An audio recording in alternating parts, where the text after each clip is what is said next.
All right. Well, welcome to another episode of the Metaverse Nomads. I'm Jesse, also known as Whitticus, and today joining me is Ray and Fancy What's going Hat. How on, you guys? guys doing? Doing okay. We're pulling through. Perseverance is the word of the day. Yes, indeed. As you can see, man, we're working with a skeleton crew today, man. We've got Banjo's out, Bonafides out, Ultra's out, but we got you. We're here with you. Yep.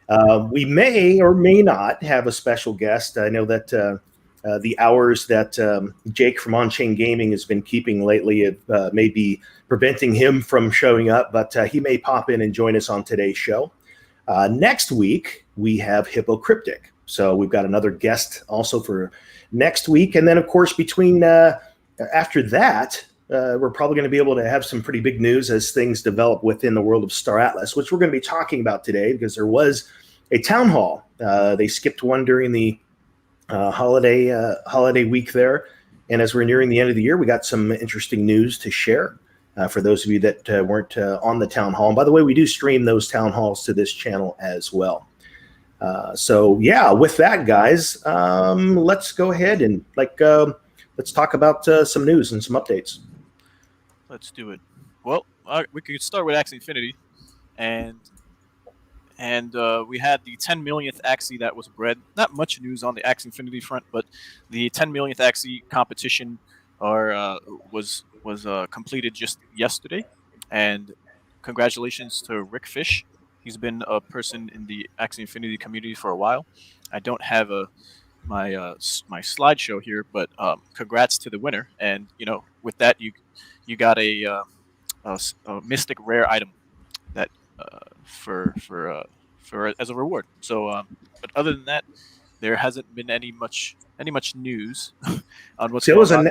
That was a natural born winner too, right? Because the last one was the millionth Axie, was it? And there was we talked a bit about this last week, how a guy created a script and says, hey, I want to make that millionth purchase. And so folks weren't exactly happy about that one. So now with this 10 millionth, this was a natural born 10 millionth winner.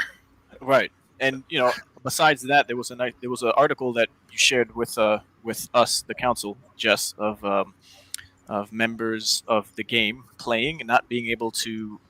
I guess the income is not as high because SLP prices took tank down with the rest of the market, and the daily active users are still in the plus millions. It's just that the article was stating that there's not enough money being made by the country or all the people who are playing in the Philippines. So now, will the game sustain its daily active user base? Will it not? I think that it will. And just like everyone is playing different games, like Dayton Arena, there's over 3.4 million daily active users, and a lot of them are coming from all over the space because there's just that incentive to play and earn. So, depending on what prices these utility tokens are that you can earn from playing, you're going to be playing more than one game. I never thought that there was going to be one game you could just retire off of, depending on how much you can make, maybe as a scholar manager. With all your scholars producing that much SLP, that you can project into the future what you'd be constantly making. But as the markets ebbs and flow and it's still a young, as far as like the total market cap of the space, there's gonna be more than one game that everyone's playing to make money in the future. I mean, there's a number of things to consider about it. And we talked a bit about this. We are still very much in the wild west of the metaverse developing in games, and Axie, it was an absolute pioneer. The things that they did are going to set the stage for what others will be measured by in the future. However, when you have such massive growth like that, it's a part of timing, it's a part of the technology and opportunity that you created. And by looking at that article that we were mentioning, and we'll actually have to find that and drop a link for you guys here, but it was talking about how in the Philippines, the way the Philippines represents about 40% of the Axie player base. So it's a lot. And the daily minimum wage there was $7 and some change. Right. Well, if you're a scholar now, and if you were just even trying to match the earlier day quota, because it's actually harder to match that now, which was about 150. So let's say that someone's bringing in 100 SLP a day, and they're giving half of that to their manager. So that ends up being, like right now, the SLP at 3.9 cents. that's it ends up being like $2 a day, which Right. is considerably less than what the minimum wage is, and so then you're not incentivized to play as much.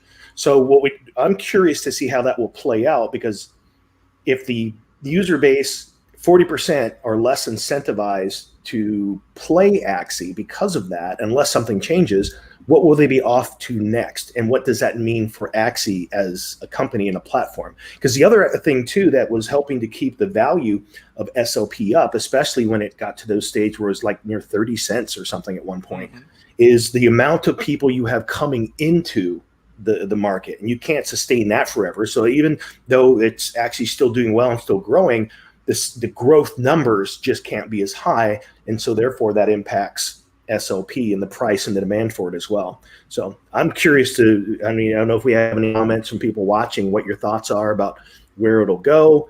If you have scholars yourself, if you are a scholar, what your experience has been with it, and what's going to be next. Even though Axie set the stage in the industry for things to come, now there's going to be lots of other opportunities and things to look at. And as you said, it's probably going to be in the interest of people to diversify so that they're not in a position where, things can happen. Games can get hacked. Games can simply crash because something was tweaked within the economy. Lots of things can happen. And so rather than be dependent on a single play to earn game, it's probably a healthy thing to do, to look to a couple. Right, and just to add to that, the team itself never promoted, or they didn't even create the scholarship model. It was the community that did this, and SLP can only be created if you play. So it's that proof of work type of concept here. So the team really cannot do anything other than what they alluded to months before, which they'll create a system in-house where then they get a cut, but they offer you to put up your Axies that aren't being used to then be rented out. So it's in the ballpark of things that are going to be rolled out, but it wasn't put on a monthly development update per se, because they have their own timeline that they were going to follow through with. And sure enough, Land Play and Battles V2 is coming out, and then there's going to be burning mechanisms for your Axies, where then you can upgrade other Axies by burning them. Breeding will still be a thing. So there's going to be a lot of things that you're going to be able to do, maybe not specifically with SLP, because there's going to be so many other tokens like stone and shells and different types of NFT currencies within the game itself that you can trade between once Land Play comes out. And so everyone might think this is the end of Axie and then it's going to lose its daily active users, but that's just natural. I see that happening no matter what. And the team is, I'm bullish on Axie, because there's still so much to come out. Ronin, you can liquidity farm for the Ron token still, and we haven't. This is still so early in the space for all projects, even the biggest one. So I'd say just hold on to what you have, and plan accordingly. Not financial advice. Yeah, strap in for 2022, guys. Yeah, no doubt. Yep, it's coming in fast. When you look at like search terms, because I've been doing a lot of research lately on the metaverse as a whole. Part of my background is as a content publisher of training courses and things like that. And so this is one of the things I'm exploring, creating course and training content around. And in the process of doing research, looking at just how even the word metaverse and just how gaming and blockchain gaming have started to just take off and evolve and are such a big sector of crypto as a whole. 2022, I think, is really going to be the year where it was just the tail end of this year that really kicked things off. And next year is really going to be the flag in the sand that really shows how significant gaming is going to move into the blockchain space.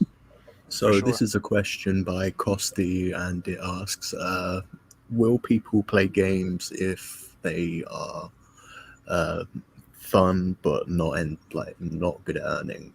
And absolutely, yeah, he's saying those games as in Axie, and I think that that people would get enjoyment out of Axie, but would it have the player base? And the player base, I think, would probably be, if there was no play to earn at all there, I don't think the player base would be even 20% of what it is. I mean, I could agree on some level, because I was there before any management of scholars, scholarship managing, the whole craze of renting out your Axies for SLP to then retire or just to not need to work anymore. I don't know, whatever the goals were. I was still as bullish as I was then as I am now, and it definitely helped without a doubt. But I who knows where Axie could have been as far as the amount of attention it was gonna Yeah. get over the course of the year, because it all happened within the year. Uh, so but then again, just like with all these other projects, there's some great projects coming out now that have great potential. And depending on how big the team is, or how much money they raise, or what's going on with them, it could be a hit or a miss in another Yeah. year or two for these great projects that are just as promising as Axie Infinity can be as well, or is already from its This, growth. this is an interesting comment here about growth, and it relates to Axie and everything else here. And I don't know if I agree with this article. It's basically from 2018. It's saying gaming doesn't need blockchain. Blockchain needs gaming. So blockchain, I don't think blockchain needs gaming, because at the foundation of blockchain, it's a ledger, and it's so many things you could do with it. I mean, real estate's going to become an NFT. You buy a concert ticket, that's going to become an NFT. And so there's so many things that blockchain solves. I wouldn't say need is the right word. It's going to blow up because it's going to be the on-ramp. It's going to be the path of early adoption. If we think about gameplay going way back, I remember some of the games, before there was even before MMORPGs, you had an Atari or you had a NES, you were playing games because games were fun. And then those were single player, or they were play one other person in the room with you. And then we transitioned from there to network play, to where all of a sudden you can have an online avatar and you can go play your Call of Duty and all these different games where you're connecting with people that aren't in the room. And then MMORPGs, where you're playing Ultima Online and EverQuest and WoW. And now all of a sudden you're groups of people and you're building kind of a lifestyle within this game. And the game still didn't have any way for you to truly earn, although we all know there were farmers that farmed gold and farmed resources and things like that. And I'm someone that there were times where I'd have a holiday season and I hadn't played for a long time. It's like, yeah, I got some time, some downtime. I want to go and level up a character in World of Warcraft. Right. And what did I do? I would go out and buy some gold so that I could actually fund characters, so that I could bypass a lot of that stuff, because I only had a window of time to play. So I saw value in paying to play. And so you saw pay to play so that people could get benefits from that. Then you saw people selling swords and armor and weapon and characters on eBay. And then some of the games actually banned that because they didn't feel it was appropriate. It wasn't a part of their model. So they were banning accounts that were trying to sell to other people. But those were the early days of starting to see a transition of people using real world money to pay for an in-game experience. And then, of course, the gaming companies caught on to that and started making in-game purchasable assets and selling stuff to us within the game. So it's been a natural progression to get here, I think. And then now we're at a place where we're starting to see it merge to where now I have a hard time playing some of the games I used to play because I'm so excited about the virtual economy side of it. And it's hard for me to go back to that model of play because I want more skin in the game. I want to be more attached to the experience. And when you put real money into it, it makes it feel a lot more real. Yeah, I feel like that's what the feeling of that was always there, even for Clash of Clans. When you buy your gems, right, you're in your guild, you're all contributing to playing and winning and climbing the ladder of the arena or the charts or the ranking. And it's just like you're buying this gold in World of Warcraft, or these gems in Clash of Clans, or pick your game, like the skins for Fortnite to just look cooler. Like you're basically invested in that way, monetarily. But the feeling of it actually being real, like the realization of that, is not there until you get into NFT gaming on the blockchain. Depending on what your network choices of Harmony, Solana, and the various games or Ethereum that are on those networks. Because now you're not just like, you could say you were an investor into the legacy games when you bought these things, but what return were you seeing unless you are a Twitch streamer, making 30K from Apex Legends and grinding way more than you have to if you just hop onto starting to stream on any of these and creating a platform for yourselves on YouTube or even on Twitch. It's way less effort, and I feel like a lot of people get taken advantage of with these legacy gaming companies. Because there was a guy I met when I went to NFT NYC, and he's waitering my table that I was sitting at, and he was a young guy, and I'm like, hey, do you know what NFTs are? And he says, I have no idea. But it was an event for a whole week, and it's just like, at what point were you gonna kind of, unless you're so busy, then you can't look into it yourself. But I kind of gave him the 101 of NFTs, and he is a professional or a pro Halo 2 player, and he was for so long, and he's only like 18 years old, and he's way up there, but he's trying to get paid. And I'm just like, dude, your efforts, whenever there's a first-person shooter that comes out, like, you better hop on and just get situated with what's going on here. And I told him, I reached out to him on Discord. I'm like, ask me any questions you have, and because the potential for these, for people to play with their skills that they have monetarily is just, it's a next level stuff, and people could really do what they love doing and get paid for it. Yeah, without doxing yourself as well. Like you're either a streamer or you are like a competitive gamer, and that involves like building a personality around yourself. This is a way where you can like get rich anonymously playing games, which I find much more interesting. Yeah, when you said rich, you kind of like hesitated there, but that's what's happening. Like, like whether you're lucky rich, because I don't like to get rich by accident. Like, there's intention behind, I hope what we all do, and you're just not frivolously doing things. But you never get really rich on purpose. To get rich on purpose is the goal, right? So you have to methodically have a plan and then execute on that plan. And if you do that on the lowest level here in the crypto space, you'll have great success, right?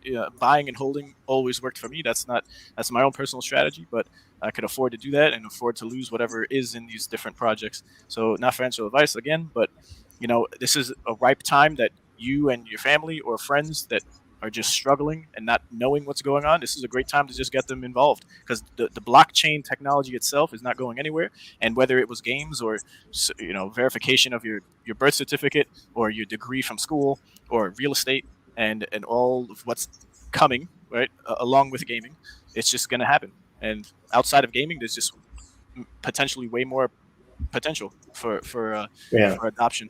But gaming definitely is going to be that on ramp, like just said, for sure. I've seen a number of comments in there that are talking about the choices game companies are making, like Valve deciding that they're not going to support any blockchain. We saw the same thing with Steam. Steam has also decided they're not supporting blockchain. Then we're also seeing like Ubisoft, who it wasn't Ubisoft who actually helped Axie get started. It was like one of their what do they call them? Not think tanks, but incubation kind of thing. Yeah, pretty much. And for whatever happened in the background, is we don't exactly know, but you could rest assured that because of its success, they're gonna probably launch a game onto the Ronin network. Well, that was my question, if there was any buzz about that, because they did. It's kind of like a couple things going on. Ubisoft there was some mention that they are going to get into blockchain games, a French-based company, right. And then you have Axie, who now has Ronin, so they have a platform in exchange. And because those two have a past relationship, is that the direction they're going to go? Or are they trying to create their own? Are they trying to connect and use what Axie has established? It could go either way. They could do both, right? The amount of money in the treasury is still the same. The fees are accumulating. Staking is live. There's still very much a lot of incentives for people to stay within the ecosystem, other than just the graphics suck and you're not making enough SLP. Like, you have to broaden the horizons here and dive deeper within any one of these projects, because sometimes the APR or the APY on a pool sucks ass. Right. But then there's so much more to that particular network or ecosystem, with projects still to be released, where you might get airdrop tokens, for regulation purposes. That's what everyone's doing. That's what all these projects are doing. They're just airdropping everything. So they don't have to, it doesn't have to be on the books, per se, for lack of better terms. And then you end up having like that Unidrop, that Uniswap airdrop turning into $20,000 from just doing a transaction. So ZK rollups, here we come. Yeah, someone was asking like what blockchain game we think is in development or is going to be developed that's going to where is it here? bring mainstream adoption to the world. I don't know that it's going to be a single game right now, because the biggest challenge with the on-ramp is helping people understand. You got to set up a wallet, you got to fund your wallet, you got to learn all these things. There's an education process, and you have to learn how to protect yourself, so that you don't connect your wallet to this scam site and get your wallet emptied. So there's that adoption period of, how do you teach a person about a seed phrase so they don't just write it on a sticky note and lose it, and things like that. So that's right now, in my mind, what is the biggest challenge for adoption, to bring a bunch of people over. But it is the games that are going to be the desire and the incentive for people to do that. There's so much talk right now. There's so many open worlds being built. There's so many virtual economies being built. There's marketplaces that already exist. Where the rubber meets the road, it's still hurry up and wait. I don't think that there's one that's clear out there right now. Even Sandbox and Decentraland, it's still too early to say like who is really going to be that grand champ, who's going to become the Google or the Amazon of the initial blockchain gaming space. I tell you who I don't think it's going to be. It's not going to be Meta. As someone that really for the past decade of my life have been a recognized Facebook speaking on stages around the world on the topic of Facebook marketing and who Facebook is and how their algorithms work. So I'm quite familiar with their model and have been for a long time.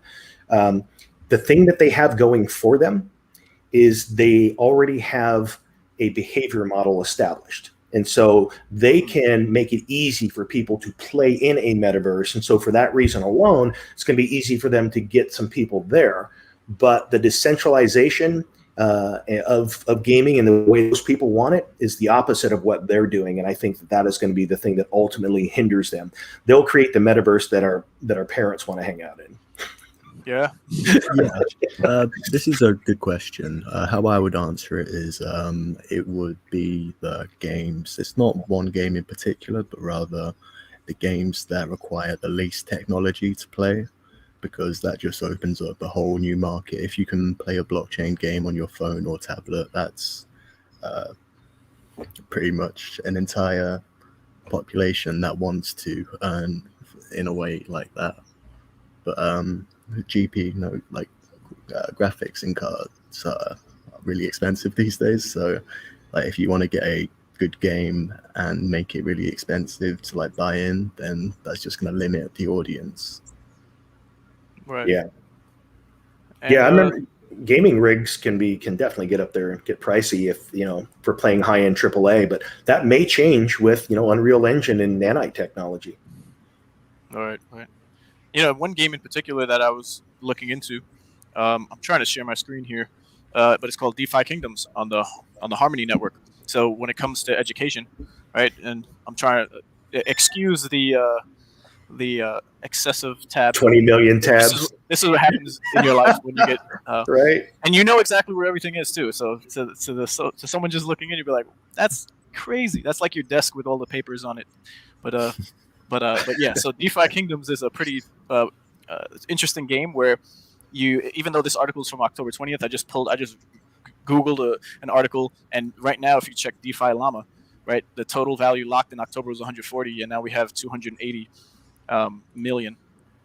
And DeFi Llama is a great website for, it's a DeFi TVL aggregator, so total lock value, and you can just check it out, and you can compare one project to another.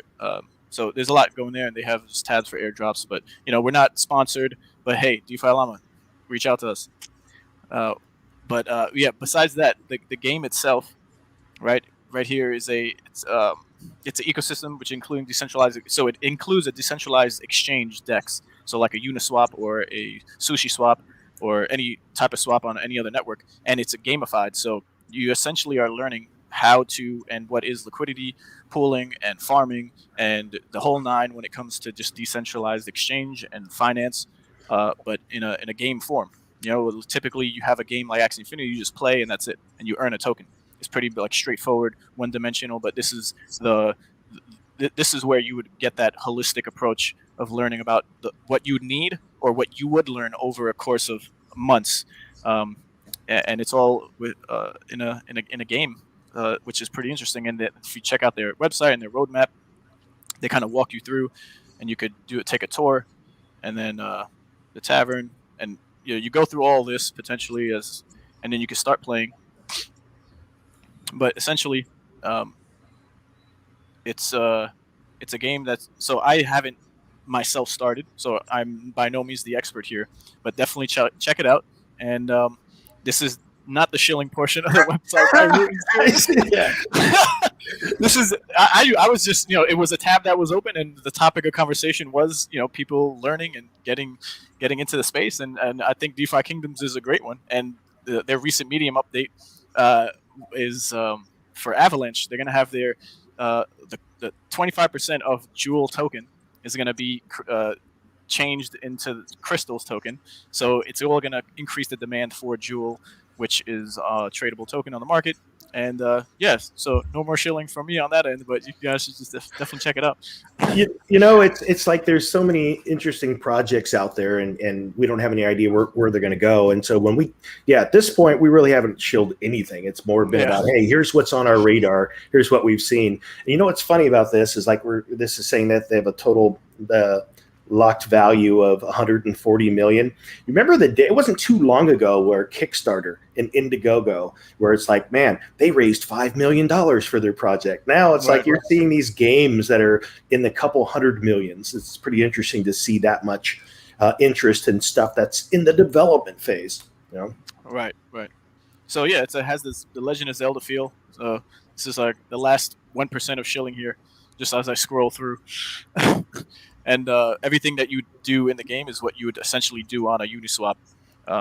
But there's quests that are going to be coming out. There's going to be heroes that you can buy as NFTs that's a separate market altogether that's tradable.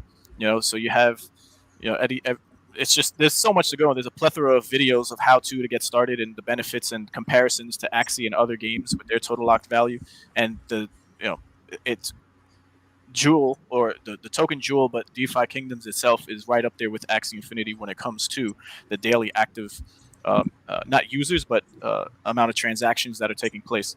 So it's something just not to scoff at. It's not just another project coming out of the woodworks. Well, technically it is, because everything is so new, but the numbers don't lie, and it's something that caught my eye, so I thought I'd share it. Yeah. Also, because it's going to help people get onboarded. So with most of these games that we see coming out like this, I mean, there's an interesting model. The model is that you want to have a character that you can customize. You want to have an open world that you can explore. You want to have a marketplace. You want to have crafting. And so it's like, who is going to be the one that gets it right? And what is the look? Because like you see, this one has the Zelda feel. You've got Mirandus, which has the very blocky, I almost want to call it Lego feel. And so you've got Star Atlas that is approaching it through the Unreal Engine, so AAA, the high cinematic quality look and feel. And then there's a bunch of stuff in between. What do we think is? I mean, what are you guys' thoughts on? What does it take to have a model that is maybe just start with that, interesting to you? Like, what is the look and feel, and what is a game requirement that will make you happy and make you want to stick and play? Well, I like games from different genres and different styles, like the 8-bit.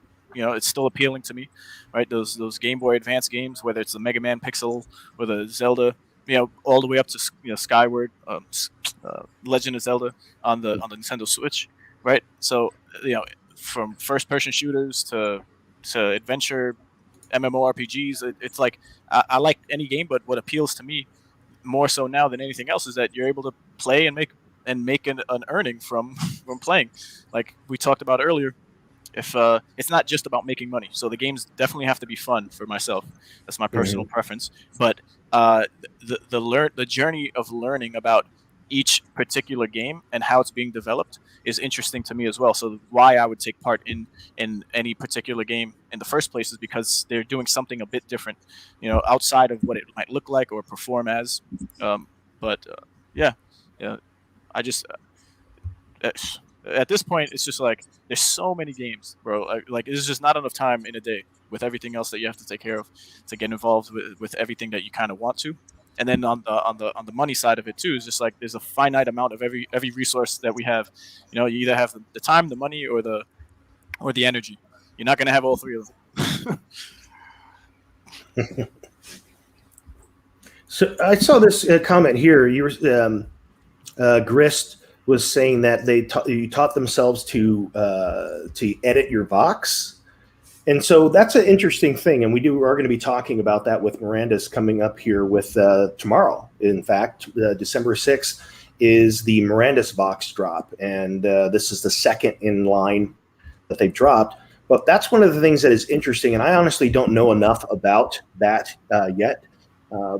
But supposedly the Vox coding language, if that's what it is, makes it so that you can make it dance, you could do different things, so it can express itself in different ways.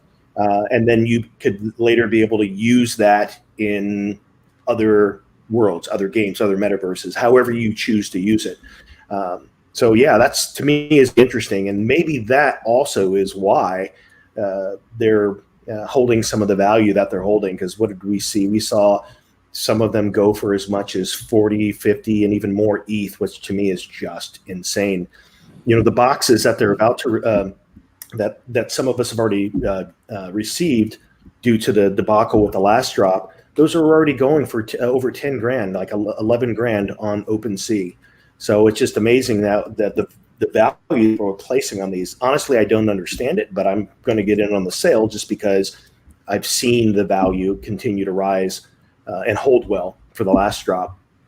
Yeah, just to that point, Grits, he mentioned that it's a 3D modeling software. So CyberKongs did this. I think they were the first one to do this, from what I know. But I have my baby Kong, right? And then you were able, if you to download the software, and then you can have that for your own avatar.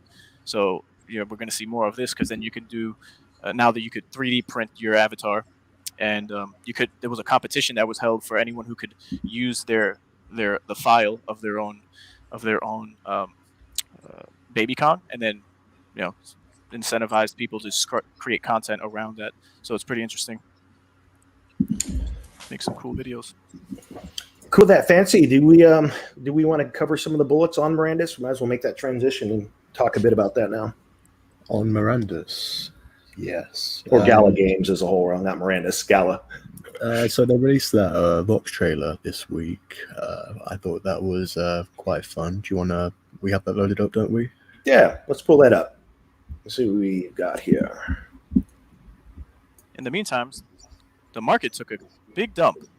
If you weren't paying attention, and I hope a lot of people scooped up enough Gala to potentially take part in buying one of these Voxes. It was a good time because it dropped from 70 cents at the high, I think it was, all the way down to 47 cents. So again, definitely not. We're not financial advisors, so no financial advice here. But one of my personal habits that I've tried to develop over the years is whatever the market is doing consistently well for a while, then I will start putting some into stable coin, because that way when the crash comes, it's like Black Friday. Ooh, I get to scoop some of this and some of this. Yeah. Let alone when you actually buy those NFTs for any particular project, they also appreciate, depending on what the narrative is and how popular the game is, and many variables come into play, but and also immediately after crashes, when people get into panic selling mode, a lot of times they will list their NFTs for the lower price of the crash, and these crashes don't last. There's always a correction back, and then there's trimmers after that. Sure. There's also be looking on the secondary market for some opportunities immediately following. Yeah, but not to my surprise, but overall the NFT market holds pretty strong when there's pretty big dips. Yeah, they go down, but I have these tabs open, as you all seen, of different projects that I'm anticipating to get into or seeing what the floor looks like, and it doesn't move as much as it didn't move for this dip as much as I thought it was gonna, but maybe for the next one. Yeah. All right. Here's this Mirandus Vox trailer that they just put out for the drop that's happening tomorrow.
So yeah, that was and so when I see that, the first thing comes up for me is, what is that Vox world? That it's not anything that's a playable game, but that's just the way they created, I guess, for the cinematic expression of Voxes.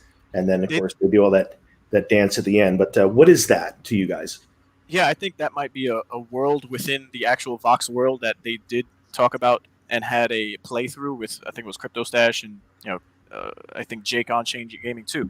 There's going to be an actual world for Vox, and then that might be a section of the map. Who knows? Like that could be somewhere that you'd venture into that's not that's outside on the outskirts of a city, which was the map that they were demoing when they were playing. So that potentially that could be it, and then who knows?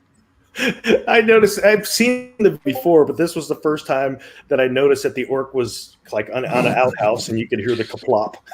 Yeah, it was cute to say the least. Okay, so yeah, this is a shot inside. You want to?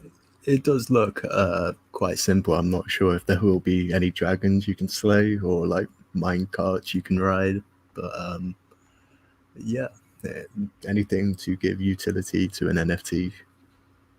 Right, I won't disapprove.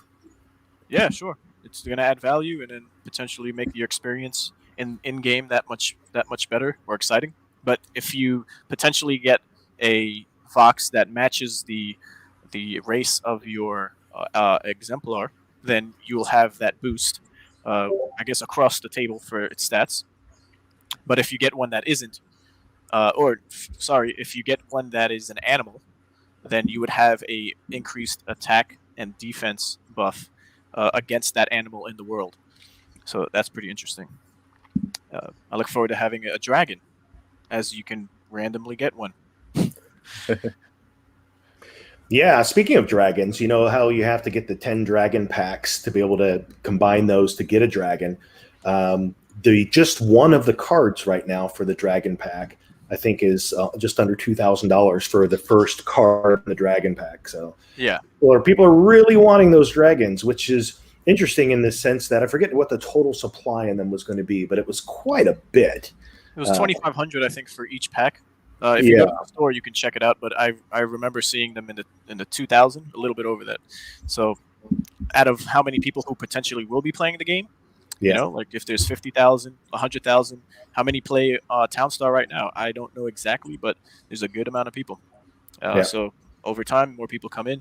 It potentially will be rare, but we'll have to see as time goes on. Yeah, I reckon I would have bought that if it wasn't connected to Townstar, because I was all in on Mirandus, but on like the idle farming experience. Yeah. It'd be interesting to see what the interoperability is between things that you can get within Mirandus and things within Townstar, and how they connect between them. Like, for example, I don't know, do the skins that you also purchase, do they provide any utility, or are they cosmetic only in Townstar? In Townstar, yeah, so it's just cosmetic. Nothing, you earn nothing extra from doing any of that. But they're NFTs, and you could potentially sell them for a profit. I don't think it increases your Gala power either if you're that involved in the ecosystem. There's only certain NFTs that can increase and earn you extra Townstar coin when you have your town set up, which are the Voxes that already came out, and including I don't think so. Yeah, Vox is not going to allow you to earn more town, because you won't be able to put them and use them in your town for a Townstar. So tomorrow is the drop date. It'll be 0.888 Ethereum, but you can only pay in Gala. So make sure you have enough Ethereum for the fees, and it's going to be on the Gala website. It's not going to be on a third-party website that they did the first Vox drop on. So just make sure you have your login information ready. Remember your passwords and your two-factor authentication. Buy some Gala now if you don't have it. Not financial advice. Yeah, but we look forward to it. And good luck, everyone. Yeah. There's of the 8,888 total. It helps to be a member of Gala Gold. So the first 888, it's my understanding, are going to be offered to the Gala node owners and to anyone that's in Gala Gold. And then after that 888, it's going to be a free for all for the remainder of them. But again, it does happen through the Gala store. So that it'll be interesting to see what changes between this drop and the last one. Some of the things that went horribly wrong with the last drop is that the address for the drop was made public prior to the drop, and someone obviously was able to go in and scoop up quite a bit of them. And based on the amount that that the boxes sold for, they made a killing doing that. Okay, so sorry to interrupt, Jess, but we're getting some breaking updated information here from our community, our lovely community. So as I am not an expert on Gala games, there is a speed boost if you have more than 10 skins on your town. Thank you, iGuard. And then we have the utility speed buffs of 25% and 10% production timer reduction. So there is benefit to having your skins from these packs on your town buildings. And then there is going to be some type of, but at a lower rate, earning with your Mirandus Voxes. So thank you. Unless, yeah. So thanks for that. Got our back. Thank community. Like to see it. We'd love to see it. Any other Gala news?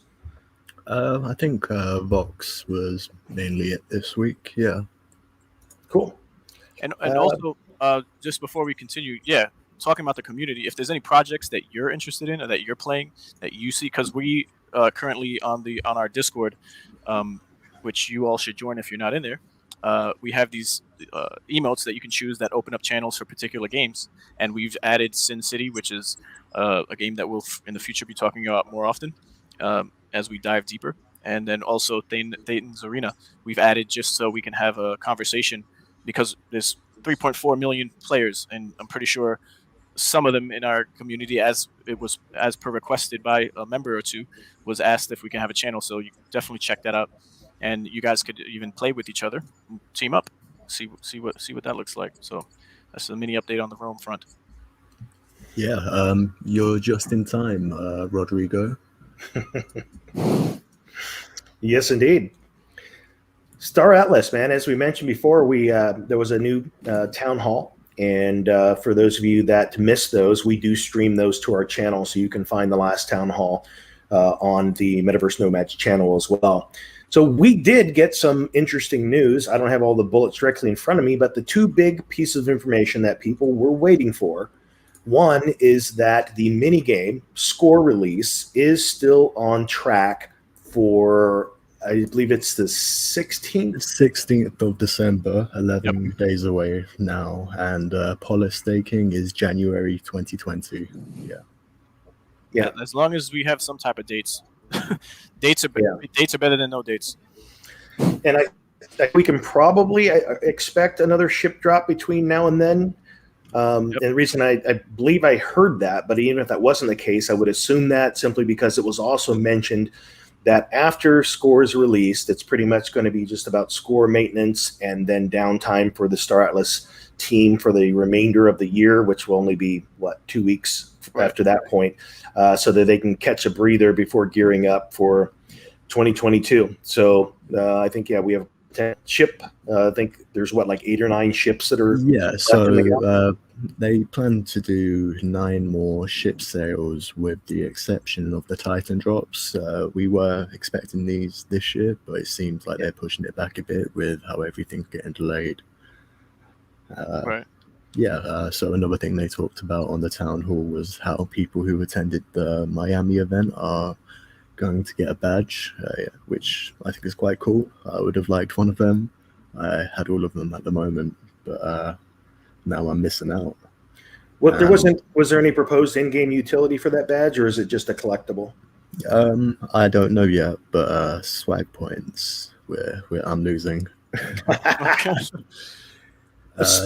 And they released a new legendary necklace as well on FTX US this week. Yes.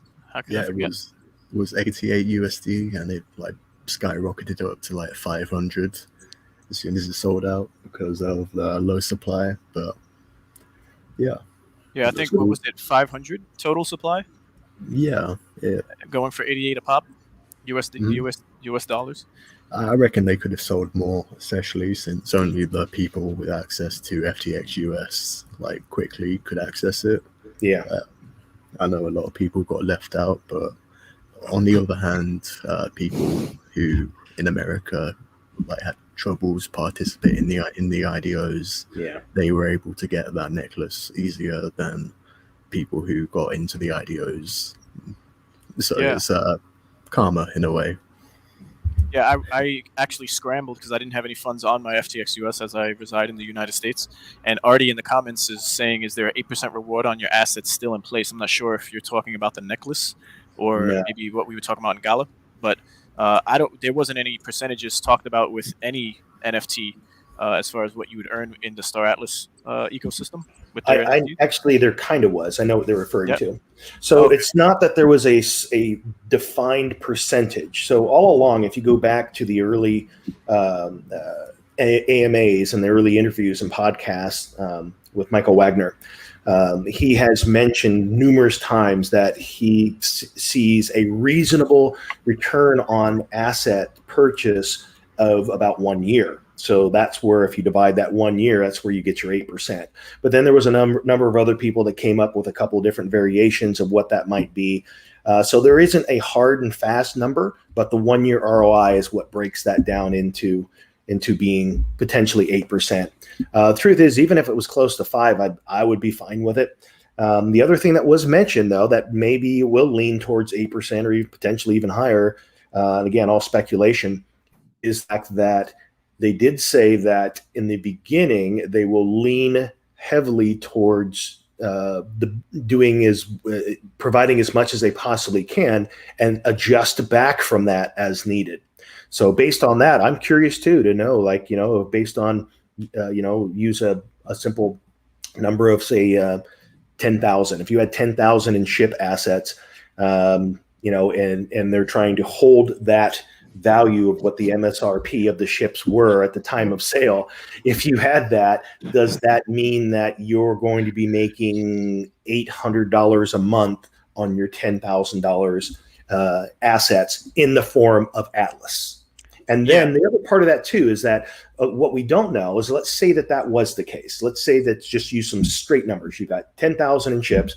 You're potentially making $800 monthly in return for your ship staking. Is really what it is now. But there's also gas fees, literally gas fees for your ship. So the 4Rs, what we don't know is how much of a percentage that is going to be of what your earnings are. And is there going to be some additional form, because I've even heard hinting of this, some additional form of incentive to keep your earnings in the ecosystem? So will there be something in place that does that as well? Lots of questions. And then, is that money that is being earned back into Star Atlas from the ships, from the 4Rs, is that what will eventually go towards paying into the DAO and the DAO rewards from people there? We do know that when we look at the economic paper, that there is the bulk of Atlas and the bulk of Polis for an extended period of time is emissions and rewards. So we do know that they have that slated to come our way. I was just curious what the relationship would be between what is being used for those 4Rs and is that paying into the DAO? Yeah, and we got another teaser of that this week. Nice. Resources, fleet data, and managed ships. 3 tabs. Yeah, he's running low on ammo, so maybe just got into an encounter. But it's useful to see all this information. It's in the past they've put like dummy data on this, so this might not all be accurate. But it does look like it'll be quite simple to manage at first. Mm-hmm. Like, if you don't have enough food to go somewhere, you won't be able to do a long mission. But it'd be interesting to see if it would let you do that anyway, and you all your crew just starve. Like, I don't think that would happen at this early stage. And the marketplace for that is, so in addition to, will that be a part of Scorch, where you can go to the market and say, I need to buy fuel, I need to buy food, and I need to buy ammo? And are you guessing for this mission? Because in this case here, They obviously guessed wrong. They still have 80% of their fuel. They've used a bit of they've got 35% food and only 4% ammo. So you would think that on a mission, it might not let you go on that mission if you weren't prepared before. Right. So, curious. Yeah, I like how it's not overly specific. It's just what you need to like Fancy was saying. It's a simple format.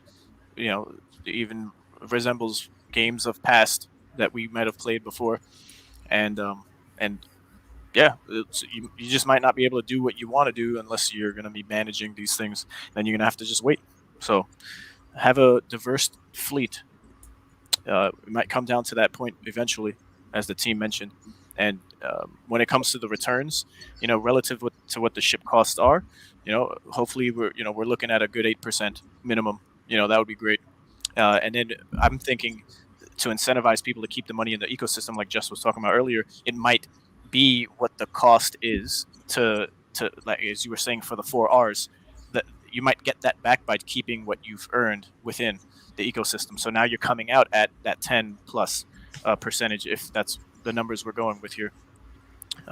So hopefully it just works out the way that they're trying to release it, and I have no doubt it should be great. It should be great. So yeah, Watson asked if ships purchased now will come with everything you need to stock it. So crew members, food, fuel, everything to just go off on that first mission, and Wagner has confirmed that.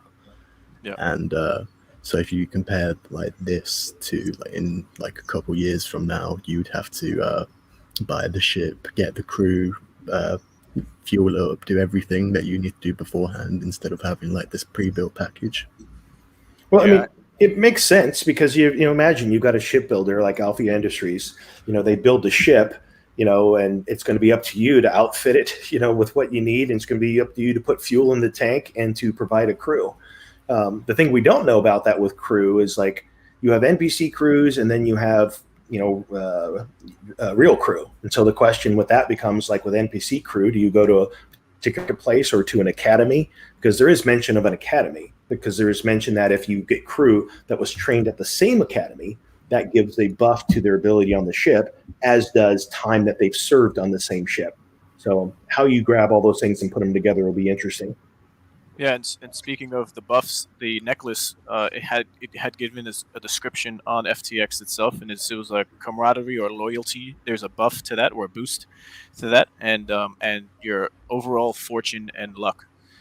So what that turns out to be could be more rewards or a larger earning of Atlas, or who knows. But we'll see what happens with that. Yeah, the supply on them is quite low, but compared to the Primordial Glow, it started at a much higher USDC value because it has straps, so you can put badges on there. Right. And, but yeah, this one's rocketed up to the same price as Primordial Glow, pretty much. So if you're going to buy one, you would get one closer to the value it's originally bought at, I'd recommend. So the Glow. So with regard to that necklace that was originally available through FTX US, can you get it on any other secondary market now? Is Soul Sea or any other place? I think they're going to bring it to the main market. I'm not sure when and what prices they will be when they do it, but it won't be cheap, I assume. Yeah, I mean, if it was 500 now, I'd pay that simply because it's legendary again, and I paid more for the epic. Yeah, I think currently in the Foundation room, which you can only access if you boost the main server of Star Atlas, they were talking about you can send it to your Phantom wallet. It won't register as the JPEG photo that you can just as your other ships, but give it a week or two. Santi was saying that you'll be able to just list it on the marketplace itself on the StarAtlas.com/market website where you currently buy ships and check your inventory. So it'll be an item that's tradable there. So give it a week or two. There wasn't a confirmed date on that if you happen to buy a necklace yourself. So yeah, and so the other big news was Spirasoft is partnering with Star Atlas, and they have 30 employees working directly on the game. And if you don't know who they are a company who are 17 years old, 600 developers all over the world, and worked on a lot of big titles, which actually make me quite bullish on the project overall, even more so actually. So here are some of them: Call of Duty, Black Ops 4, Diablo 2, Star Wars, Battlefront, Fallout 76. A lot of recognizable names on here, and it's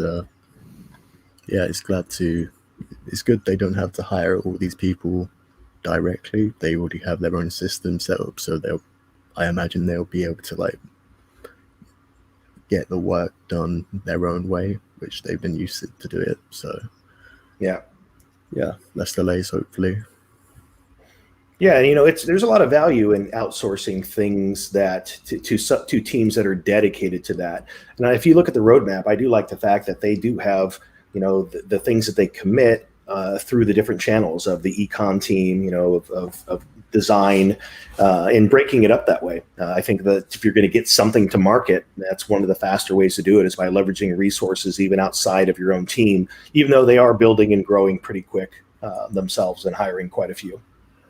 Yeah, and here's like an example of what can happen when you have more people on a team.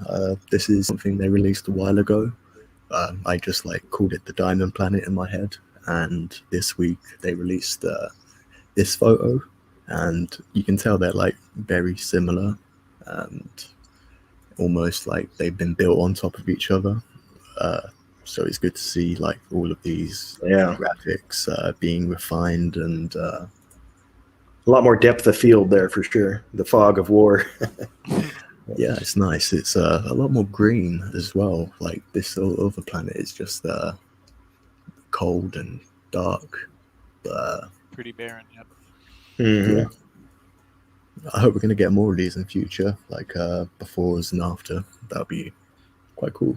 Yeah, and it just reminds me too that you're going to be able to get out of your ships, have an avatar, the one you choose, which was your faction, whether it's alien, AI, or human, and you're going to have a team with you. You're going to be able to do things together.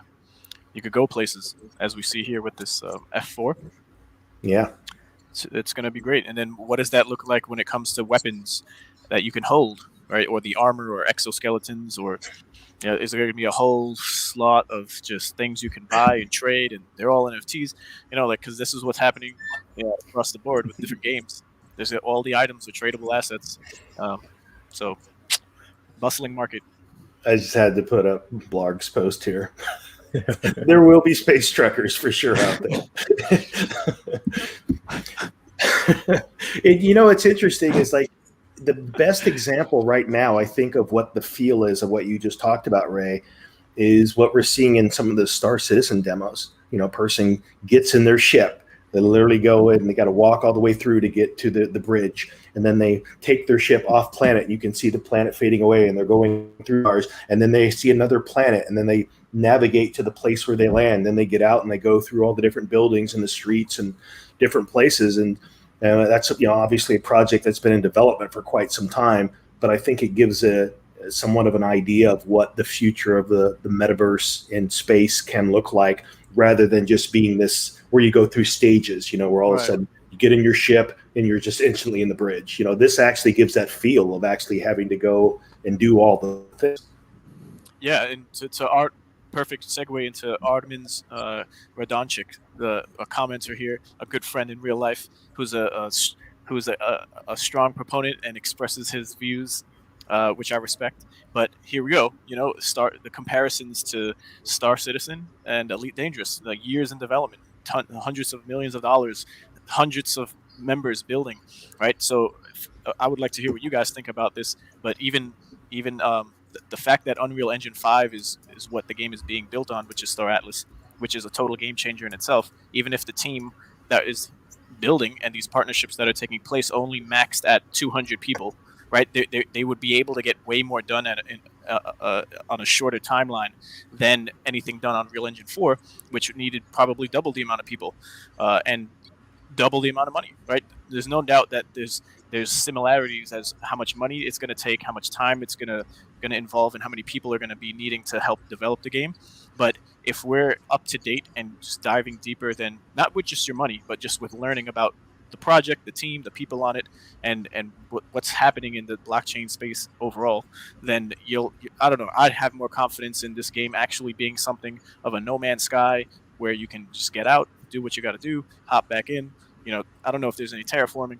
That was never really talked about, but I don't see this game not being ever developed. And even if we get just 10 or 50% or 60% of what a Star Citizen is right now on Real Engine 5, the fact that everything that you bought and you're earning from, it changes the game. Because you know how many people are content with just this mini game that's going to come out just for what they purchased already to stake and earn?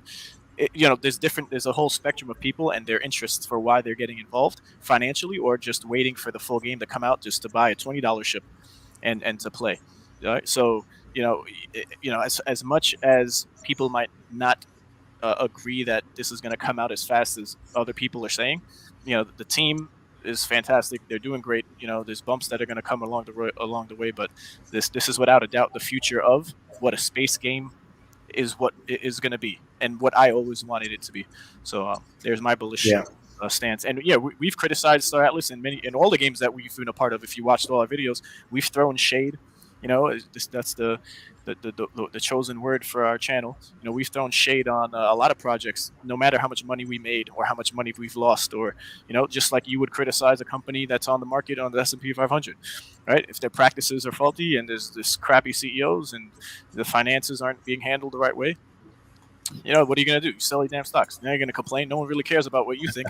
But in this, nascent space of just like a small ass market cap overall, and why we have Rome as our guild, and we stand out from other guilds, not just because we have this platform that we talk on and we share our thoughts, but we criticize, and we're not always right. We don't know always everything about every project, and I could openly say that I don't want anyone to just think I'm a messiah of anything, but that's why all of our heads together, makes what's happening here just that much better than just a man of two or three. But today we have three, so we're doing good. Yeah, just stay positive. Speaking of that, a good idea would be based on a lot of the comments that I see. Between now and maybe the next show, we'll have a link where I want to do a quick survey and find out like what games you guys are into. What do you want to talk about? Yeah. Because that's really, we have spent a lot of time on the projects that we're into, because those are the projects that we know about and that we have bought into, we focus on, and that we're excited about ourselves. The landscape is huge. In our own guild, I dropped a link in there for it was like a Metaverse Gaming Award, and then you go to that link and you see how many games are in there. They're just popping up everywhere, and there's going to be a lot of them that just absolutely don't do anything. There's a couple out there that I'm paying attention to now, and the reason I haven't said anything on this show is because one of the things I don't like about them is their leadership team isn't very well doxed. And like now, if you're asking people to spend money and truly believe in your game, become a part of a community, there needs to be some transparency about who you are and what you're all about. And so no matter how good the game looks, that's a concern, about sharing information where, the last thing hey, this is your responsibility. Rug pulls are going to happen. Hopefully you do your own due diligence. But at the very least, if it's something that I'm going to talk about openly, I want to at least make sure that I've done my homework before I share it. So. Yep. And there's risk to it all, right? So there's projects that don't have white papers, like a Gala Games, don't have a roadmap, but you see them developing. You see them, it's happening, right? The team isn't just hiding behind a curtain. You know everyone's name, you know their history, their LinkedIn, whatever you want to, however you research it. But then, that's not satisfactory for some. And it wasn't for us at the time, as we were in the project for months on end before, any of the deeds were even sold out. But now we have Star Atlas, who has a 30-plus page economics paper, tokenomics, and white paper, and there's town halls every week or every 2 weeks on a Friday, and you got so much interaction and help from the community, and it's just like, how can this possibly be a rug pull, right? If that's all you experience coming in, you're going to have more confidence in that project, Star Atlas, than a Gala Games and Mirandus, when there's really nothing there of substance to make you that confident. Although you you might admire the CEO, right, and what they've done before, and how much money the company raised. Zynga, we're talking about with Eric Schiermeier, but it just might not cut it for you. And so to each their own, and that's why you got to diversify.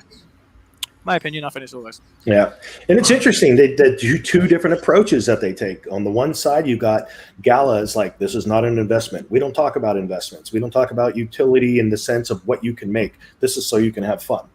But yet we all know that it is an investment. And then the other side, you've got Star Atlas' approach where they will talk about return on investment. They will talk about people staking and getting returns that are a percentage equivalent to the amount of the value of their ships, and not shy away from questions as it relates to that. But yet both have rabid fan bases that follow them and buy everything that they put out there. And so, it just really depends on you and what you're into and what appeals to you most. So different models, one white paper, the other one, we don't do white papers. So completely different approaches, but they both are experiencing their success. Right. And to, for some of the commenters here, Griston and also Admin, you could, I think it was Elio Trades or Alex Becker, right? They did a whole YouTube video on how to make a game that on Unity. You could buy these things and you could whip up a game that looks just like Mirandus' alpha within seconds, right? It just had to have a little bit of money and some technical background, and you're good to go. And you could just wrap it up and sell it to somebody. So, when it comes to the development side of games and all of that, sure, again, to each their own. But we're talking about more the holistic picture here of the team, if they're experienced or not, doxed or not, as far as their identity, and then the company itself that they already have, which has a total locked value, whether what incentives there are, what's the market looking like. There's a whole bunch of stuff. So I totally agree, Chris. And then for Audemine, we don't have a particular channel. We do have a channel in our Discord that we share information, but it's, again, a broad spectrum in general. It's not something specific to just crypto gaming. It's the whole crypto space as a whole, and it varies depending on the video that we've watched or information that we've consumed. But I like to just share playtoearn.net as a link where you can see all of the different games that are out. And at some point, no one could hold anyone else's hand forever when it comes to just learning about these games, because there's a plethora of just games that are out there, and the website, which we'll share in the comment, is what I would suggest people just check out, because that's where you can get a start on what project is at the top, just like these coins on CoinMarketCap or CoinGecko, and you can check to see if they are NFT, yes or no, if the status of the game is live or pre-sale or in development or beta, what device is it playable on, right? What blockchain is it on? There's a lot of filters there. So anyone who's just chiming in now, not really knowing what to do or where to put their money, definitely don't rush into anything. It's very early still. There's going to be plenty opportunities to come, and just get into a community that walks the walk or talks the talk. You don't have to have a lot of money. All you need is some with a good plan, and then you'll make your way over time, because that's how it started and how it happened with me. You mentioned something interesting about Gala and Mirandus and the testers. And this is interesting. What I'm going to say sounds like I'm throwing shade, but when you say something that's 100% true, it's not shade. We're stating a fact. Right. I've spent time on Unity myself and looked at them. The things that we saw in the first two server tests of Mirandus, easily 90% of that is plug and play. There's literally plugins for night and day that are like $15. You can trees for all the stuff that we saw in there was stuff that you could literally pull off the shelf, plug in, and have that set up in a weekend. Now the server side of it and connecting the wallets, that's its own thing that I know nothing about. But the things that you could see from the base level for this first server test were stuff that you could whip together in next to no time. What does that mean? I don't know. I have my suspicions, and I've said it all along. I've been telling people for the past 5 months, there was not going to be any server tests this year. There's just no way. And I heard on a show that Bitbender, the president of Blockchain Games for Gala Games, was on a podcast that I watched the other night, and someone kept asking him, trying to get to, when are we going to see playable? And he finally said, I see us having a playable alpha before the end of next year. So what does that mean for anyone that is into the Gala project? These projects do take time. I think that there's sometimes a misnomer of like, oh, this project is so close and we're about to play, and it's no, we're far, far, far from that with most of these projects. Even Star Atlas, this staking is not playing a game. You're basically staking and mining is what you're doing by placing your ships, send them on a mission, and you're going to get some return for it. Open worlds, Illivium. All of these projects are in the early development phase, and for the scale of what they're trying to create, it's going to be a while before we actually get that in-game feel that we in our heads. Yeah, for sure. And shout out to Rootin' Tootin' once again. Whether it's satire or something or a serious question, there's a lot of people who, and I could vouch being one of them. Not at 10 cents, but who would have thought? When Binance put them on, even before then, and there's a whole list of coins that you sell at the point you think it's the top, for what you think but who knows everything? Not one person. So, I'm one of those people. I sold at 10, I sold at 20. I've sold at different stages, and I'm fine with that. And the reason I am is that because you don't make profit unless you take profit. Exactly. And so while there's a lot of stuff I could do, this whole industry and crypto as a whole and any investing really is about woulda, shoulda, couldas, and they always pop up all the time. And even human behavior, teaches us that when there's blood in the water, people get freaked out. When that also presents anxiety. So you're going to have your own model of what you do, but I always try and leave some, but I always do take some profit as I see things going up. And it's been a model that's worked well for me. Not for everyone, but that's what I do. Yeah, I know a lot of people became millionaires off of Gala, and you could become millionaires off of any other particular game too if you just get in at the right times and you have that conviction. Yeah. So congratulations to everyone in the Gala ecosystem who invested, and to many more. Exactly. Yeah. So let's get back to Star Atlas. We have one more picture before we go on to the leaderboards for this week. Mm-hmm. So this was something that was dropped in the Discord this week, and I find it interesting because when you zoom in on his face, his skin is like gold and metallic. So I'm assuming he's some sort of Ooster. And do we recognize them ships in the background? I think they're the same one from the Only Lady. Yeah, we've seen that before with that wide wing frame in the back. I don't recognize that. Perhaps it's one of the small fighters coming before the end of the year. Yeah, if I put my storytelling cap on, this is a whole scene that's being played out, and they're just taking photos of one another. So this person might be hunted or being hunted, or it could be vice versa. Yeah, who knows? Because it's the same landscape and the same plane in the sky. What's the story? Is that a ship in the background? Is it busted? That one that's on where we see a tail fin, it looks like? Yeah, it looks like it. Yeah. Interesting. Okay. Yeah, I think going back to that image for a moment, the thing that I like about these, and we've kind of touched on this, is even if as this develops, we're going to see a time where there will be only one world to visit. The first one where there's boots on the ground. And then they'll probably expand to others. We can't expect this entire metaverse to be blown up all at once, even within the world of Star Atlas. But it will be pretty cool the time that you can actually go and land on a planet and go around and explore. Yep. That's going to be exciting. Yeah. And this week on the leaderboards. Let's go.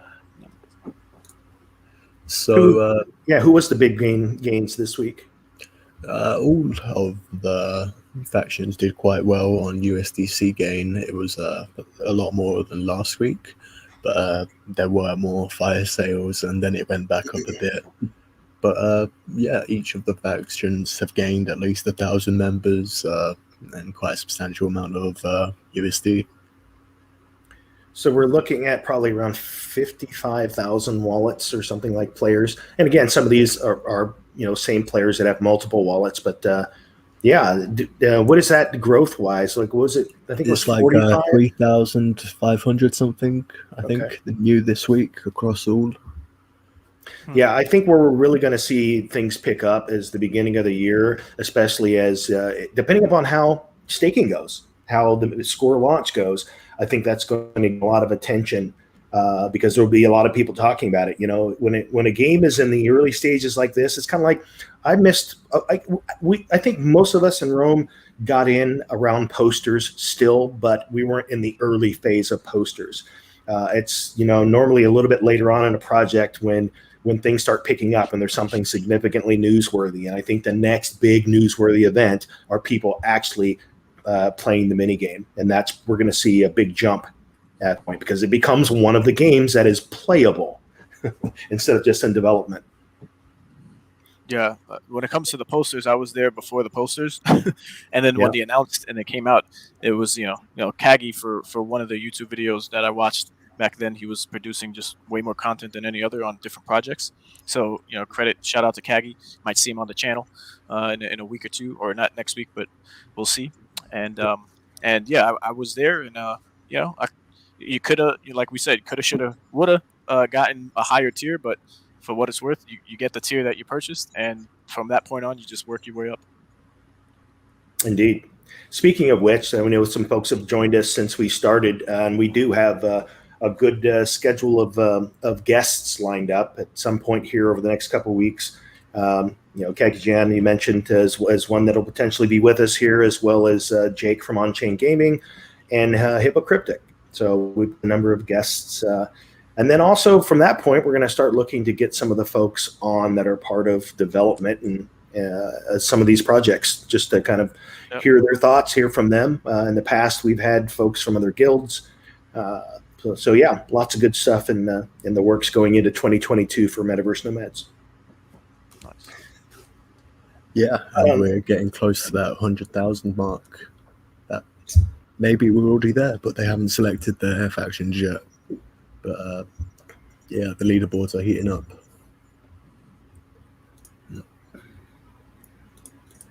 Someone asked what podcast was that the Bitbender was on. What's the guy's? I don't remember his first name, but last name Baron. He's got a show that's focusing more on Metaverse now. I'll find that. Yeah. 1 second. Oh, Paul Barron Network. Yeah. So yeah, it was 11 days ago with 212,000. The title is game. Yeah, we'll link it in the thing,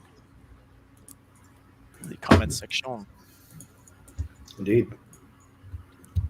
Yeah, and we have a few pieces of news from just like the metaverse generally. So we saw this tweet from the Phantom Twitter, and it's a picture of a sneak peek of their mobile app. Yeah. I found this quite interesting. It's not available yet, but this will open up like a whole new market to sell. Yes. I'm looking forward to this. I mean, this is I do when I look at like asset allocation in the projects I'm into and how much of that sits in Solana. So be able to have this mobile access will definitely plug in a piece of the command center for me on the mobile device for sure.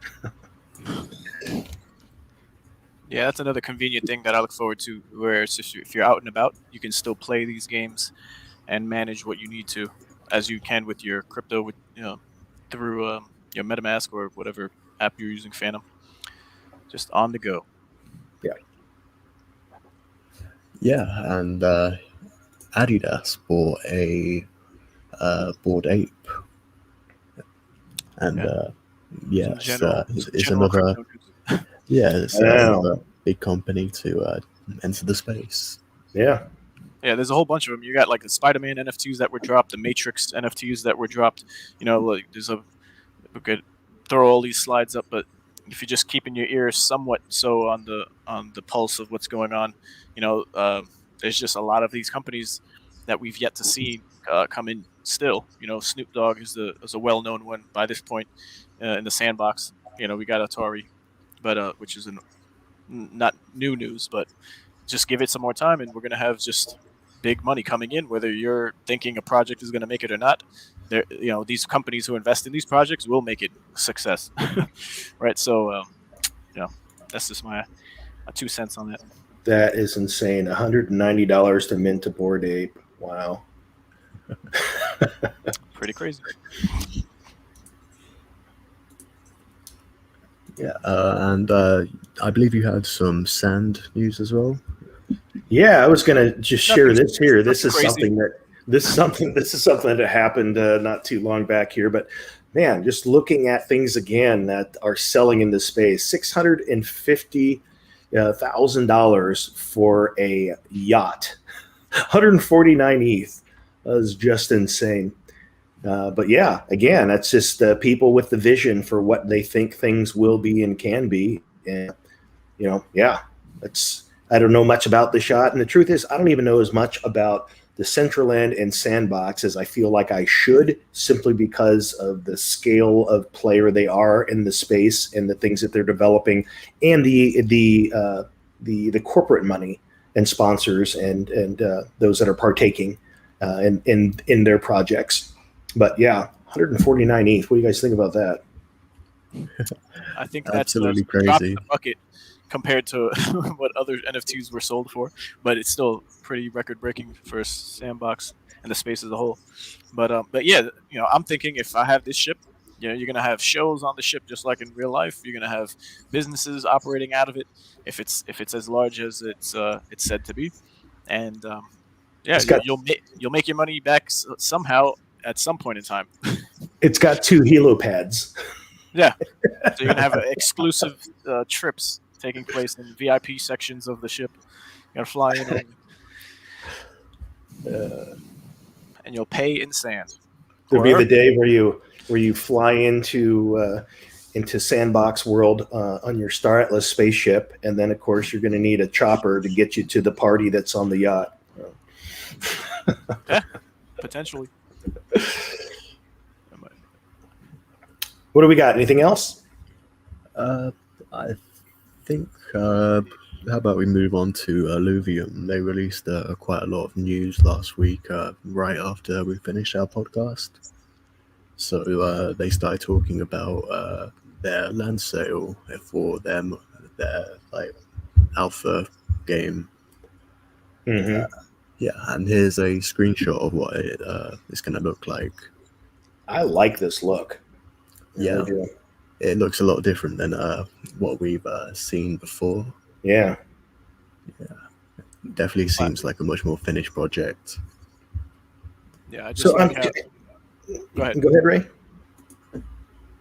No, I was just gonna say that I just like it. Reminds me of Clash of Clans. I was a big Clash of Clans guy, and yeah, I could see myself playing this and just grinding it out on mobile.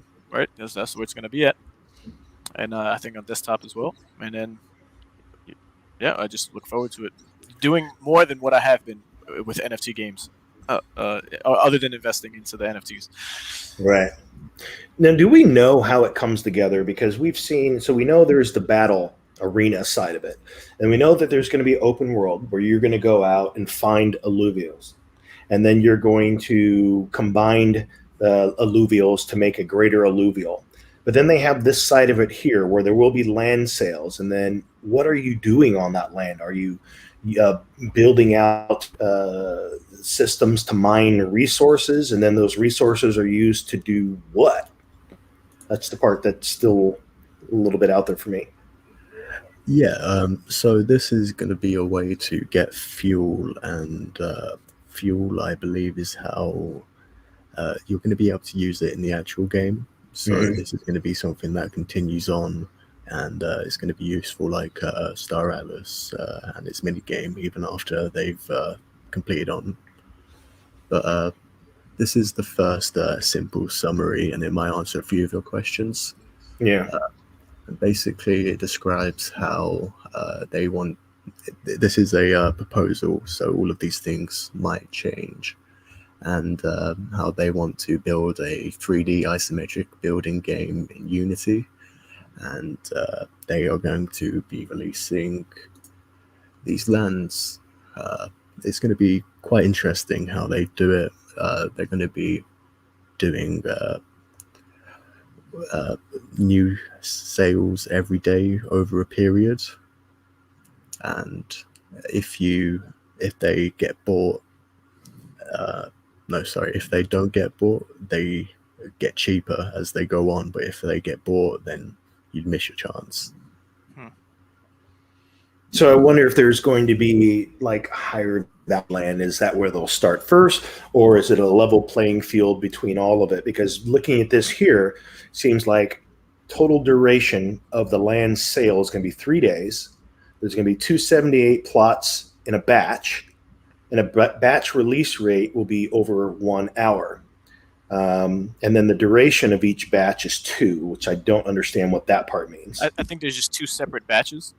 That's what I'm interpreting it as. And then for each batch, which is only max 2, there's going to be 1 hour per batch, and over the course of 3 days, so a day and a half for each batch. And it goes on to describe the amount of NFTs that will be available. So the tier 5s, they're going to be sold through Dutch auction. Is that how you say it? Dutch? Yeah. And I have no idea how much they're going to go for, but that's going to be quite interesting, owning like a 1 of 2 NFT. And my guess would be, and this is a guess, and we'll see what happens. If we look at the size of the Illivium community and the way that it's growing, if you only have 2 tier 5 plots, I can't imagine them going for less than a million or more, a couple million, maybe even. For if you've only got 2 in the entire game, they're going to go for an incredibly high price. I just want to mention too, when people came out, when the token came out at 50, it was overvalued, quote unquote, to a lot of people at the time, and no one saw the value in it coming out straight, at 50. But since then, there's been many people who became millionaires just off of Illivium itself. So guaranteed it's going to be $1 million, but I think it's going to be way more than that. Yeah, it's funny money that's still locked away. Because you can spend SILV on it, and that actually reduces the overall amount of ILV. So it's good for the economy. Like, there isn't much ILV in the first place. It's got a really low amount of tokens. Right. So there's going to be 20,000 available in the first round, and let's look at. Interesting. I missed. Sorry. So there's going to be different descriptions of it, and you're going to be able to get like a variety of a region. So when you buy a land, it's going to have its own presets, like if you minted an NFT. And, so it'll be one of those regions, and that will synergize with what you want to do in future. So one of the things that Jedi mentioned here is that there's only 2 in this first sale, so maybe there will be more land in sales beyond this. So this is the first out the gate. Thank you. Yeah, and it goes on to describe here that anything you get in here will just be a random seed. So it would be very interesting. You could get like 3 lakes or like 3 forests, or any number of combinations on like a different type of land. And these are the bonuses that tiers grant you. So tier 1, you get an elemental site. Tier 2, you get 3 elemental sites, and then tier 3, you get a landmark, which is quite interesting. Wait, let me see. Oh yeah, elemental landmark. I was right, and it's going to be interesting to see what all of this does. Really, like, there's a lot of variations, it looks like. So it'd be really cool to get like a very rare land. Yeah, interesting. Yeah, it's not just like every homestead is the same, which I like, really. Yeah, the only thing that, again, I mean, that Illivium sitting on ETH is like, I'm curious, like, what does that mean later in the game as it relates to fees? I mean, are they trying to wait out ETH 2? Like, what do we think that's going? What that's going to do once there is actual gameplay, and for all of these microtransactions as you start mining and minting and alluvial. They did have another proposal after this one, and it was about how they want to upgrade their staking so it costs less fees, just because it's Right. like the code inside that's being executed is just more efficient, and I just overall they want to get rid of the fees, so you might have to like do some type of migration. That proposal wasn't as glamorous as like a land sale, so I didn't get too in depth with it. Right. Yeah. But it's definitely something very important that's going to come to a head, unless the game is planning on coming out after Ethereum upgrades, where then potentially there's lesser fees. But a lot of projects like Sandbox and many others, I think there's there's like 5 or 6 big name. I gotta look it up myself, but they were already working with Polygon, and they're going to be released on Polygon. So, for what it's worth, I'll look that up right now because I'm curious to know. I forget the other big name, which is one of them is for sure Sandbox, but they've been partnered with Polygon for a long while, and I forgot what video I was watching as well, or I don't remember exactly. But yeah, side chains are muy importante for these NFT games. And the world as a large is going to have to thank gaming for this big push to reduce transaction fees due to the number of transactions that take place within gaming environments. So It's interesting. It's, a funny comparison, but for those of you that know the internet well and its history, the thing that pushed along credit card transactions, that pushed along membership websites, that pushed along video quality streaming was the porn industry. And so in this case, in the metaverse, I'm pretty certain it's going to be in blockchain, is that gaming is going to be that same catalyst, pushes along technology on blockchain. Right. Yeah, and here's the final slide, and it has all the prices in Ethereum.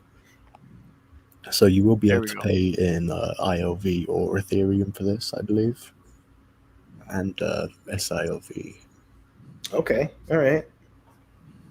And again, the return on what you're investing in now, it's yet to be seen, right? So 5 Ethereum could be pretty reasonable for someone who's been in the crypto space for a long while, but it's still a good amount of money. So that's a big gap between 3 and 2 tier land plots. So what benefit over a 2 are you getting with a 5? And then from a 5 to a 20, is there passive income? Is Ethereum just being able to be harvested off the land? Like, do you get some special NPCs to do majority of the work for you, so you can just fight and collect alluvials? So this is what differentiates them. So tier 3, you get the elemental landmark, and each tier up, you get more elemental sites and more fuel sites. Nice. But yeah, I know everyone's eyeing them arenas if they have the money for it, because they want to make it like a competitive game. So if you're hosting where all of these big battles are going on, sounds cool. Yeah, that does. Yeah, having an arena. A lot to digest. Okay. Cool, man. Did we have any others with Illivium, or did that cover it? We did get one more thing from them. Yeah, it was a rank flowchart for how they want it to work. And it is quite basic. You pick your deck, queue for a match, find a match. Opponent does their thing. But what interests me is the legendary enhancement bidding. Oh, opponent reveal. So that's when you find out who you're fighting in the match. Yeah, so that first phase is just like queuing up. And but yeah, this legendary enhancement bidding, it might be like how they try and make each game unique. Like loads of different game modes could be picked, or you choose somehow. But yeah, hopefully it adds a bit of variety to a game where you will have the same NFTs and you keep on using them over and over because you actually own them. So you got alluvial placement round. So is that to suggest that if you've got a team, you're deciding what round they compete in? Yeah, and it also suggests that each round you have to reset which position they go to. So in normal auto battles, you just put them down, and you can pretty much AFK and just add like one person each time you level up. But this, it seems to be a bit more active. Yeah. And board reveals. When we say board reveal, is that like the different lands that we saw, the different boards that you can fight on, like combat arenas? Maybe is that what that means? By board reveal? I reckon that's well, if you are placing your alluvials each round, then if you can see where they're putting it, then you'll just counter that. So I imagine it's both just reveal instantly, and it's like battleships almost. Yep. Mm-hmm. That makes sense. Nice. Yeah, man. All these projects coming along a little bit at a time. Yeah.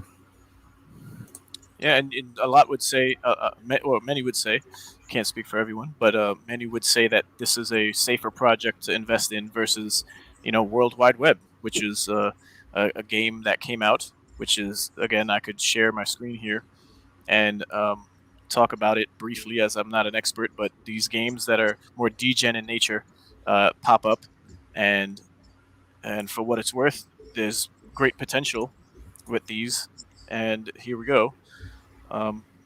If that could just get pulled up right there, and we have the website here where you were able to mint small apartments, big apartments, medium, large, and then penthouses. And for what the prices are here, you'd be surprised at what they're going for now. Which penthouse is like 35 is the floor. We got 5 for a large apartment, or up to 5, and then for a medium apartment, I think it's like 1.5, and then these are at 0.4 for the small apartments.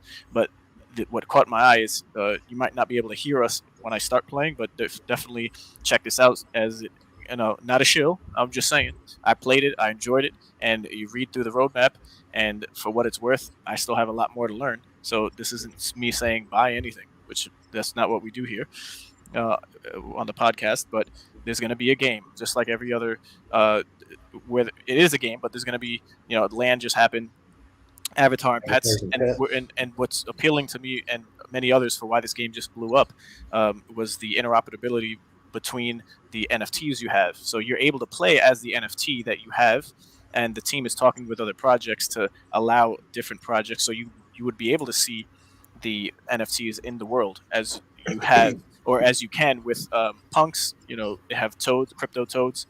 Cryptodes. They have cyber kongs with their kongs, and many others. So you could give that a read. There's items, there's games that could be played due to the lightweight game design. Integrating various arcade games can be done quickly and provide. So there's a Tron-like arcade game already where you're on your avatar and you have to collect these Ethereums, which I'll just jump in here. And you'll be able to.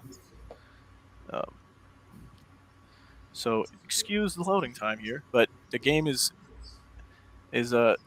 so you could so it walks you through the storyline, and there's quests that you can take place that take place already, and you have you have the Dragon Ball Z characters, you have Rick and Morty characters, right?